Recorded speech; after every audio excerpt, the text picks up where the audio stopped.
Our show, we did or my first show the other day, On my second, hey. and I fucking killed. But we were on the same lineup. Yeah, that's right. It was our first show together. And we did very, very well. And it was a real fun night. It felt loose. I did my first 8. That's right. Which is weird because I'm so used to doing 5. So that extra 3 minutes, you can really, flesh out an idea or 2 more. Yeah. So that was a lot of fun. It was so much fun. I'd never done 8 before. I loved the extra time because I could, like you just said, I could relax a little bit more. Mm-hmm. I could play around more. And I took my time. Yeah. Yeah, because I remember like before I sat down to come up with like my 8 minutes for this show, I listened to my set at the Comedy Store, where you only get 3 minutes. Yeah. And it wasn't like obvious, but I could tell. I was like rushing through stuff because I was like, I gotta fit this into 3 minutes. Yeah. And I felt real loose and slow up there. It was nice. It was great, and they all liked us. The crowd liked us. Yeah. There was a real crowd there for once. Yeah.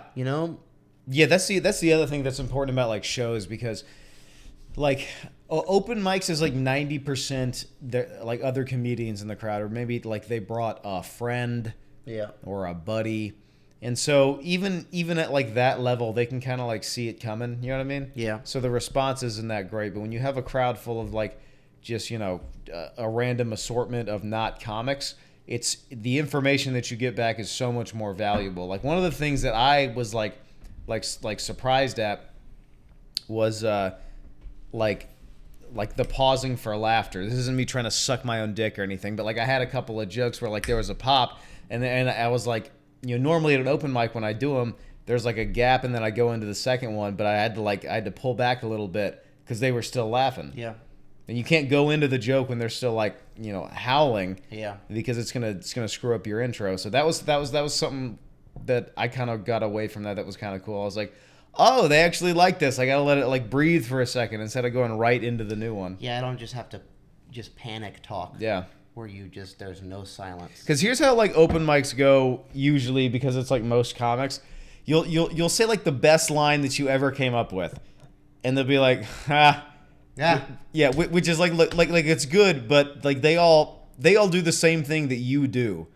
So they saw it coming a mile away, and so like the best you can hope for is like a ha ha, and then it's over. But like when you do that bit in front of an actual crowd, you get like applause, and it's like it draws it out a little bit more, and so you kind of have to learn to like pull back a little bit, let that breathe, and then go, all right, next joke. And then you get that gives you a little confidence. Yeah, it does. Good, so you do your bits better. Mm-hmm. Like I did my fucking jokes. They're the best I've ever done them, because I was so loose. I felt like I had time. Yeah.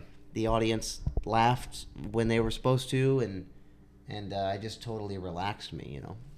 Yeah, it was real fun. I hope we do a lot more shows. Yes, if you're out there booking shows, hey, hit us up. bombingpodcast@gmail.com. No, one show in front of an actual audience is worth like 10 open mics. You know what I'm saying? You get, as far as like the information that you get back, you get a lot more information. Yeah, no, it's nice. It's like real people watching you. It's not just fucking, tyrants. Not tyrants, yeah. As Jordan Peterson would say. Yeah. No, but also I was listening back to my set from the show, and there was one in particular, like it was like a throwaway line that like didn't even get like a at open mics, I've been doing this for like 2 months, this bit, 0 laughs. And the first time I did it in front of a crowd, it was like I was like throwaway line. I was ready to jump into the rest of the bit, and for whatever reason they loved it, and I was like, okay, that's new information. Like, why did they like that in particular? Like, add on to that bit. It was cool, dude. You learn a lot more doing shows than you do just at open mics at this point. Yeah, you do. Like, I only want to do shows now. Yeah. Because I'd even like to bomb at a show, because then at least I know like a little bit more. Because, dude, like, you could fucking kill at an open mic, and like you said, it's just like it almost doesn't matter. It's just like that. It's like a bomb at an open mic and a kill at an open mic are almost the same thing. But It a doesn't kill matter. at a kill at a show, Rocks. that's different. Yeah, Rocks. That was the best I've ever done on stage ever. yeah, you did very well.